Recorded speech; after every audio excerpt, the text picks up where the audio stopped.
வந்தா ராஜாவதாரம் படம் பார்க்க வந்திருக்கோம் எல்லாருக்குமே. ஸோ இவர் எல்லாத்துக்கும் தெரியும் நினைக்கிறேன், சிம்பு மாதிரியே இருக்கார்ல. ஸோ சிம்பு மாதிரியே இருக்கிற நானும் செம்ம க்ளோஸு. நம்ம சிம்புவும் தனுஷ் எப்படி ஃப்ரெண்ட்ஸோ அதே மாதிரி நாங்களும் ஃப்ரெண்ட்ஸு. அதான் இப்போது தலையோட படத்தை பார்க்குறதுக்கு வந்திருக்கோம். வேறு லெவலில் இருக்குன்னு எதிர்பார்க்குறோம்.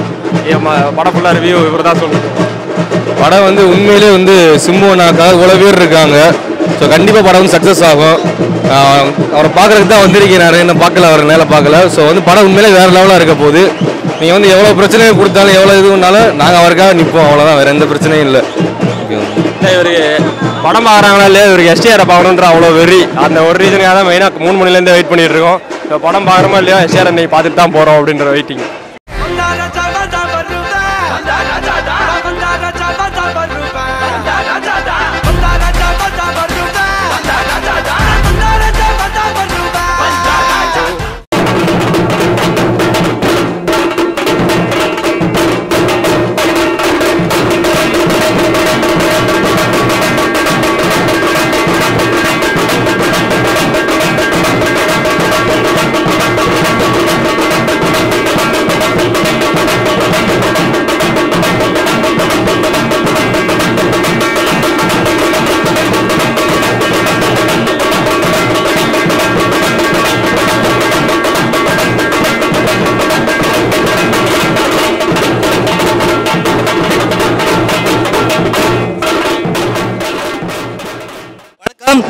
சில பேர் வந்து எங்களை வந்து ரொம்ப கலாச்சாங்க. ரொம்ப சின்ன பசங்க தான், வேற யாரும் இல்லை. பெரிய ஆளுங்களாம் வேற யாரும் இல்லை. அவங்களுக்கு என்ன 2-3 ஃபேன்ஸ் இருக்கு, அவங்களுக்கு என்ன ஃபேன்ஸ் இருக்கு அப்படி இப்படி கலாச்சாங்க.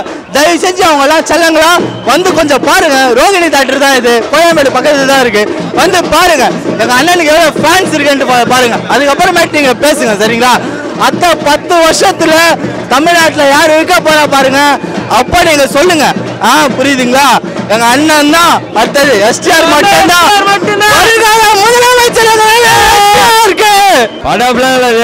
வந்தா ராஜான்றா, இனிமே அண்ணன் ராஜா தான். இப்ப வந்தாலே ராஜா தான் அண்ணன்.